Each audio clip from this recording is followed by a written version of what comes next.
Assalamualaikum warahmatullahi wabarakatuh. Apa kabar rekan-rekan guru honorer Indonesia? Wabil khusus yang dinyatakan lolos tahap 1, 2, dan insya Allah tahap 3. Pada video kali ini kami masih akan membahas terkait masalah gaji rekan-rekan sekalian, yakni di mana kita ketahui DAU P3K itu sudah earmark untuk 14 bulan. Benarkah gaji P3K itu akan dirapel dari Januari? Kita cek aturan dua menteri ini supaya kita dapat memahami dan lebih jelas. Sekali lagi kami ingatkan bagi rekan-rekan yang baru mampir di channel ini, pastikan meninggalkan jejak dengan menekan tombol subscribe dan nyalakan lonceng notifikasi. Selamat mengikuti.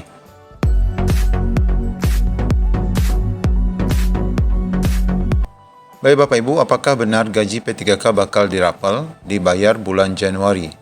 Ya, kita akan merujuk pada Permen-Q nomor 202 PMK 05 tahun 2020 dan Permendagri nomor 6 tahun 2021. Semoga informasi ini menjadi pencerahan bagi kita Bapak Ibu, karena yang jelas SK Bapak Ibu, baik itu tahap 1, apalagi tahap 2 dan tahap 3, baru bisa diserahkan paling cepat itu bulan Februari seperti yang dilakukan di Polewali Mandar. Sedangkan di wilayah lain ditargetkan baru akan terbit pada bulan Maret, April, ataupun bulan Mei. Edaran Menteri Keuangan terkait perhitungan anggaran pegawai pemerintah dengan perjanjian kerja, yakni tentang alokasi dana DAU sudah disampaikan beberapa waktu yang lalu. Namun tentu ini menjadi pembicaraan bahwa di dalam edaran tersebut disebutkan bahwa pembayaran gaji untuk P3K itu adalah 14 bulan ya, yakni mulai dari Januari, Desember, ditambah dengan THR serta gaji 13. Namun di situ disebutkan asumsi ya, disebutkan asumsi dibayar sejak Januari. Saat SK diterima Februari, Maret, April, apakah gaji itu akan dirapel sejak dari Januari? Nah, kita akan mendapatkan jawabannya dari Permen-Q nomor 202 PMK 05 2020 dan Permendagri nomor 6 tahun 2020. Nah, Bapak Ibu, berkait dengan edaran dari Kementerian Keuangan, dari Direktorat Jenderal Perimbangan Keuangan yang diterbitkan tanggal 13 Desember 2021, di mana di sana disebutkan tentang perhitungan anggaran pegawai P3K guru untuk alokasi DAU tahun 2022. Disebutkan bahwa pada poin 4 khususnya di bagian B ya Bapak Ibu. Di sini disebutkan bahwa kebutuhan gaji pokok P3K guru sebagaimana dimaksud pada butir 2 huruf A, yakni tentang gaji rekan-rekan yang lolos tahap 1, 2 dan 3 di tahun 2021 itu sebanyak 14 bulan. Ya, ini termasuk gaji tunjangan hari raya dan kebijakan gaji ke-13. Dengan, nah ini sini Bapak Ibu, dengan asumsi bahwa penggajian P3K guru dimaksud pada tahun 2022 ini dimulai sejak bulan Januari 2022. Ya, asumsi ini adalah bagi rekan-rekan guru apabila SK itu diserahkan sebelum bulan Januari atau pada bulan Januari, maka gaji Bapak Ibu sudah siap untuk dibayarkan. Namun dengan kasus yang kita hadapi saat ini, di mana SK kita bakal baru akan terbit di bulan Maret, April, ataupun mungkin di Februari untuk Polewali Mandar, itu apakah nanti akan dirapel juga dari Januari. Nah, di poin 6 di sini disebutkan berkenaan dengan hal tersebut, maka diharapkan kepada saudara untuk melaksanakan pengangkatan P3K sebagaimana dimaksud pada butir 2 huruf A, sesuai dengan hasil seleksi yang telah dilaksanakan pada tahun 2021. Ya, tentu saja ini untuk 2021 secara keseluruhan, walaupun seleksi tahap 2 maupun tahap 3 itu baru selesai di tahun 2022. Serta merealisasikan penggajian P3K dimaksud sesuai dengan ketentuan yang berlaku. Nah, ketentuan yang berlaku ini tentu saja mengacu pada Permen-Q dan Permendagri. Nanti kita akan lihat. Alokasi dana yang telah diperhitungkan dalam alokasi DAU tahun 2021 dan DAU tahun 2022 untuk P3K guru merupakan dana yang ditentukan penggunaannya secara spesifik atau earmark, artinya tidak bisa digunakan oleh penggunaan lain. Nah, di sini kita lihat Bapak Ibu bagaimana aturan yang mengatur tentang pembayaran gaji dan tunjangan bagi P3K yang disebut di sini di poin 6 adalah sesuai ketentuan yang berlaku. Kita akan merujuk pada Peraturan Men-Q nomor 202 PMK 2020 tentang tata cara pembayaran gaji dan tunjangan pegawai P3K yang dibebankan pada anggaran pendapatan dan belanja negara. Yakni pada pasal 12 disebutkan bahwa ayat 1 gaji dan tunjangan P3K itu dibayarkan Pertama, setelah perjanjian kerja ditandatangani.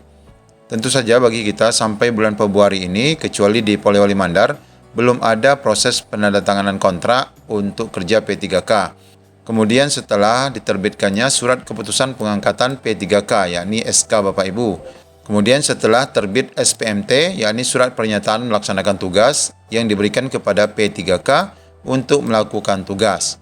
Kemudian di ayat 2 ditambahkan bahwa SPMT, surat pernyataan melaksanakan tugas itu, sebagaimana dimaksud pada ayat 1, diterbitkan sesuai dengan ketentuan peraturan Badan Kepegawaian Negara mengenai petunjuk teknis pengadaan P3K. Yaitu pada ayat 3 ditambahkan SPMT sebagaimana dimaksud pada ayat 2 itu tidak boleh, nah ini Bapak Ibu, tidak boleh berlaku surut dari tanggal penandatanganan perjanjian dan penetapan keputusan pengangkatan menjadi P3K. Artinya Bapak Ibu, SPMT itu tidak boleh berlaku mundur ya. Artinya ketika kita menerima SK di bulan Maret, maka SPMT itu juga harus tertanggal Maret, tidak boleh tertanggal Januari. Maka kalau tidak tertanggal Januari, maka mustahil gaji kita akan dibayar dari Januari alias dirapel. Kemudian di ayat 4 disebutkan, P3K melaksanakan tugas pada tanggal hari kerja bulan pertama yang berkenaan, maka gaji dan tunjangannya dibayarkan mulai bulan yang berkenaan atau bulan berjalan. Sedangkan apabila P3K melaksanakan tugas pada tanggal hari kerja kedua dan seterusnya pada bulan berkenaan, maka gaji dan tunjangannya akan dibayarkan pada bulan berikutnya. Ini peraturan pertama berkenaan dengan proses pembayaran gaji Bapak Ibu. Nah, ini diperkuat lagi dengan Permendagri nomor 6 ya Bapak Ibu, nomor 6 tahun 2021 yang isinya tidak jauh beda terkait teknis pemberian gaji dan tunjangan P3K pada instansi daerah. Di mana di bagian ketiga di sini disebutkan syarat pembayaran gaji dan tunjangan bagi P3K itu tertera pada pasal 23, yakni yang pertama, ayat 1, gaji dan tunjangan P3K, sebagaimana dimaksud dalam pasal 7 ayat 1, yakni tentang pembayaran gaji dan tunjangan, itu dibayarkan setelah menandatangani perjanjian kerja, diterbitkan keputusan pengangkatan P3K, dan melaksanakan tugas yang dibuktikan dengan SPMT. Jadi poin ini sama dengan Permen-Q yang baru kita lihat tadi. Kemudian ini juga sama bahwa penerbitan SPMT sebagaimana dimaksud pada ayat 1 mengikuti ketentuan dari BKN tentang petunjuk teknis pengadaan P3K. Lalu ayat 3-nya SPMT sebagaimana dimaksud pada ayat 2 tidak berlaku surut dari tanggal penandatanganan perjanjian kerja dan penetapan keputusan pengangkatan menjadi P3K. Jadi peraturan Menq dan Mendagri ini sama terkait teknis pemberian gaji dan tunjangan. Jadi di sini terjawab bahwa apabila Bapak Ibu menerima SK ataupun SPMT ataupun menandatangani kontrak ataupun menerima NIP pada bulan Februari, maka gaji Bapak Ibu bakal dibayar di bulan Februari. Dan apabila menerima di bulan Maret, maka gaji dibayar per bulan Maret. Ya, demikian Bapak Ibu informasi berkenaan dengan apakah gaji Bapak Ibu bakal dibayar rapel terkait pemberian SK yang bakal Bapak Ibu terima pada bulan Februari, Maret, dan April mendatang. Mudah-mudahan informasi ini menjadi pencerahan bagi kita sekalian. Assalamualaikum warahmatullahi wabarakatuh.